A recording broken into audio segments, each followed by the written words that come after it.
Olá pessoal, tudo bem com vocês? Meu nome é Lucas, este é o Diário de Leitura e hoje eu vim aqui falar a respeito do primeiro volume da coleção Mar de Histórias, organizada pelo Aurélio Buarque de Holanda Ferreira e também pelo Paulo Honói, aquele intelectual húngaro que veio para o Brasil no século XX e que trata das origens aos fins da Idade Média, acompanhando assim a evolução do conto mundial. Comprando este ou qualquer outro livro, desde que através do link abaixo da Amazon, você estará ajudando o canal com uma pequena porcentagem da sua compra. No vídeo do Book Haul passado, eu falei a respeito da minha última aquisição, que tinha sido a coleção Mar de Histórias, composta de 10 volumes e que acompanha, através de uma antologia, a evolução do gênero conto, desde a antiguidade até os tempos mais modernos e recentes.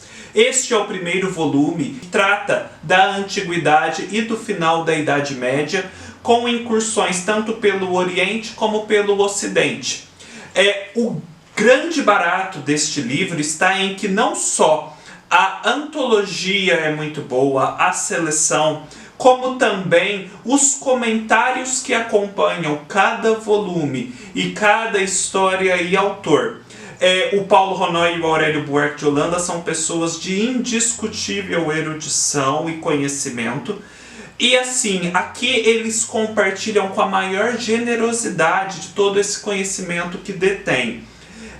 Eles nos fazem ver, através da seleção e de seus comentários, a importância do gênero conto para a história da literatura e também para a história das sociedades em geral, e de como ele foi se desenvolvendo, se firmando, se diferenciando de outros gêneros e se estabelecendo como um gênero próprio.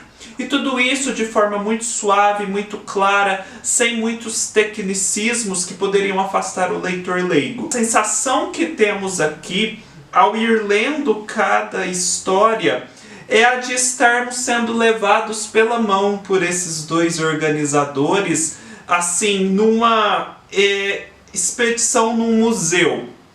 E assim ir conhecendo, ir aprendendo. É muito didático. A gente tem uma profunda sensação de que saímos deste livro e a cada capítulo que passa muito mais conhecedores da literatura e do gênero do conto do que estávamos antes. Eu achei assim formidáveis os exemplos dados, a questão de que o conto a princípio ele estava mesclado a outros gêneros literários. Ele fala que, por exemplo, no Antigo Testamento da Bíblia, há muitas passagens com uma estrutura romanesca que se estruturam como conto.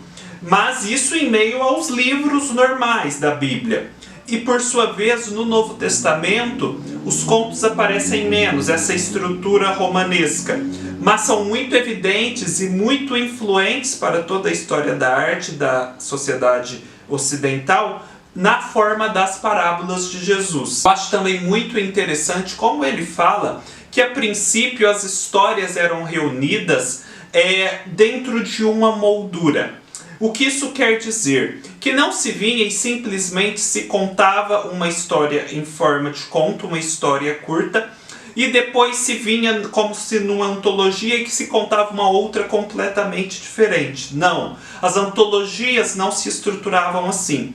Era necessário então que houvesse um fio condutor, algo que as unisse em torno de um objeto. Por exemplo, no Decameron de Boccaccio, nós temos um problema em Veneza. 10 jovens precisam passar 10 dias trancafiados numa casa e assim começam a contar histórias para passar o tempo. As histórias são umas mais diferentes com a outra e não tem nada a ver com o episódio que eles passam em Florença. Mas este é o motivo que é dado para que essas histórias sejam contadas. O mesmo se pode dizer, por exemplo, a respeito das Mil e Uma Noites, esse clássico árabe, em que a luta de Sherazade pela vida é o fio condutor e que propicia que sejam contadas as histórias as mais diversas que não tem muitas vezes nada a ver uma com a outra. Então tudo isso é muito interessante, as explicações que ele dá sobre a denominação de conto nas mais variadas línguas, enfim, é de uma erudição sem par. Eu destacaria nesse volume as seguintes histórias que assim me envolveram bastante.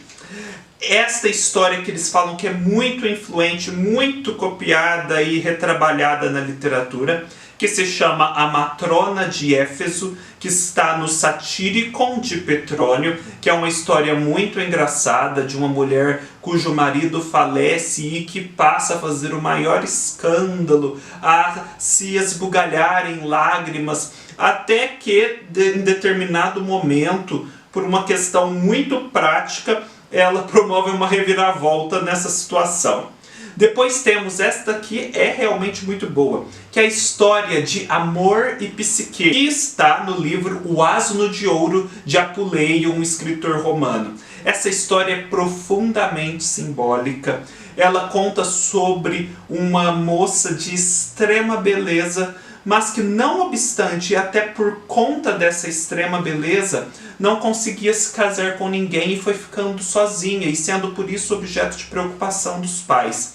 Até que os pais consultam um oráculo, esse oráculo lhes dá uma indicação e ao mesmo tempo, no plano dos deuses, Vênus, invejosa da beleza e da comparação que faziam da moça com ela própria, determina que seu filho Cupido vá e apronte uma peça com a moça que a prejudique.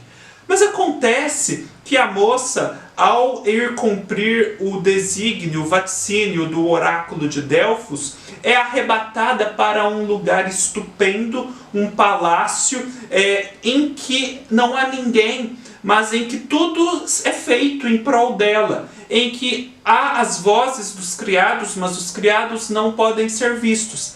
E há também um marido que a visita toda noite, e esse marido também não pode ser visto, mas é alguém também estupendo. E a moça começa então a ser instigada pela curiosidade. E essa curiosidade acaba por levá-la à ruína por sérios percalços, até que enfim ela se redime. Mas assim, até que ela passe esses percalços e se redima, é de extremo interesse a história. E o que é interessante é o sentido platônico dela, porque ela começa, na verdade, sendo prejudicada pelo corpo. A beleza corporal lhe prejudica a felicidade. E enquanto ela não passa por um processo de expiação, ela não consegue encontrar a verdadeira felicidade. E o próprio nome, a própria relação entre amor e psique é por si só muito simbólica. Outra história interessantíssima é aquela retirada da Legenda Áurea, que se chama A Lenda de São Barlaão e São Josafá, em que os organizadores demonstram como várias dessas histórias tradicionais que conhecemos têm origem na Índia. E tanto é assim que na Idade Média, na Legenda Áurea, que é um livro eminentemente medieval e cristão, é contada a história de dois santos, mas que na verdade reproduz a história antiquíssima do próprio Buda na Índia, da preservação que seu pai tentou fazer para que ele não visse as mazelas do mundo e de como ele superou isso. É muito intrigante essa história e essa comparação. Depois também tem, e eu fiquei interessadíssimo em ler este livro todo, porque as 3 histórias que foram colecionadas aqui são muito boas, do Decameron de Giovanni Boccaccio. É um livro de uma variedade, de um interesse incomparáveis. As 3 histórias são: por meio do conto dos 3 anéis, o judeu Melquisedeque afasta um grande perigo que Saladino lhe havia preparado, que é uma história seríssima e que nos dá um exemplo de tolerância e de ponderação de valores. Depois tem uma história extremamente, vamos dizer, picante, sem ser, óbvio, explícita, mas que mostra que o pessoal da Idade Média era bem danadinho, que se chama A Pretexto de Confissão e de Puríssima Consciência, uma dama enamorada de um jovem induz ingênuo frade, sem que este o perceba, a ajudá-la na realização completa de seus desejos. É uma história de uma mulher que quer conquistar um homem, mas como ela é casada não pode fazer isso às claras, e por isso se usa da religião para chegar a esse homem. Eu acho interessante deste livro porque explora justamente uma fronteira que é bem tênue e que muitas vezes se confunde entre o erotismo, a sensualidade e a religião.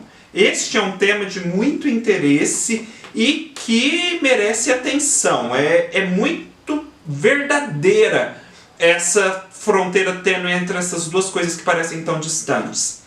E por fim tem uma história também moralizante engraçadíssima que se chama Com um banquete de galinhas e algumas palavras graciosas, a Marquesa de Monferrato reprime o insensato amor do rei da França.